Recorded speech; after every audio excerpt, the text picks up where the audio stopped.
Kulit eh. Naragyapon ta sa lugar sa mga introverts no. Ron lakaw-lakaw ko diri karon. Hapon na.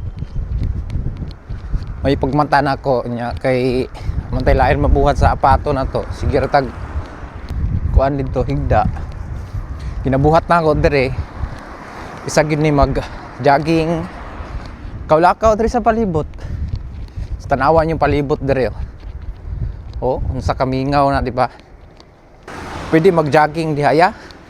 Pwede kayo. Oh. Awas tatay oh, dala-dalag iro niya. Para ni lingaw na ko dre. Konnichiwa. Sa ako matagbuan, igrit na ko. Hindot karon kay dili na kayo bugnaw, pa spring naman gud. Dili siya ingon na bugnaw. Dili pod siya ingon nga init. Oh. Awa ninyong palibot, di ba? Relax lang.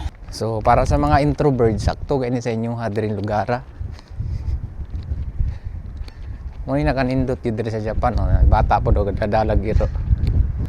Hindot ipalit og iro diri ka. So, kung nakakay magpalit ka og uwan diri, kanang pet nimo, dapat ang imong apartment pod pwede buhian. Kaya naay mga apartment manggod nga bawal ka magbuhi og kuan, bawal ka magbuhi og mga mag-alaga og mga kuan ba yung nana. Dala na siya silupin og malibang na iyang iro, iyahan ang puniton. Pag dumi imong alaga diri, puniton ra na nila. Tindahan diri gamay.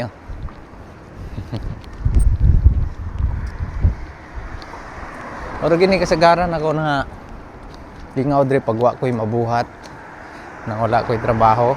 Dili ko madtog mga park, glaglaag ko og mga shrine or jinja, inaana ba? Oo, sa kamingaw, di ba? So, inaana yung mahimong kinabuhi nimo dere pag manhi ka. Anhi ka dere. Dapat makuan nimo ni, ma-adapt nimo ni nga ingon ani nga palibot. Ano ni gamay nga park ko. Tara sulod ta.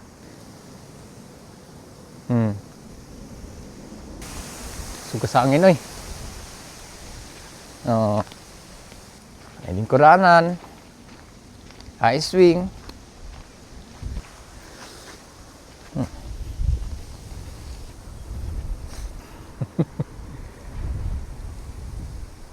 Kulit eh. Ano yan dyan sa kabila? Ano? Tawag doon? Yung utera. Uli na po ko, libot-libot ramang ko dre kadyot, tas uli na po ko, kanara ba? Wala lang sa kalaay, ma-stress ka, sa magsikag tungok atong balay nimo, suri-suroy na lang ka, explore na lang nimo palibot nimo.